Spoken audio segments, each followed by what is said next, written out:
अगर आप law graduate हैं और जुडिशल सर्विस का एग्ज़ाम देना चाहते हैं तो सुप्रीम कोर्ट ने आपके लिए बड़ा बदलाव किया है। 3 साल की मैंडेटरी प्रैक्टिस अब घटाकर 1 साल तक के लिए कर दी गई है।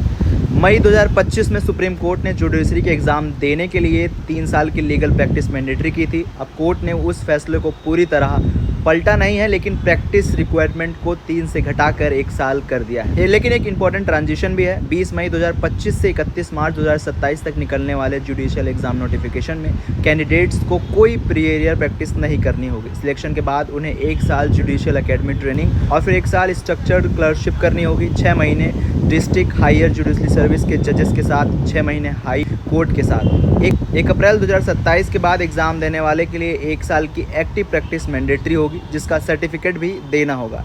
यानी अब फॉर्मूला साफ है।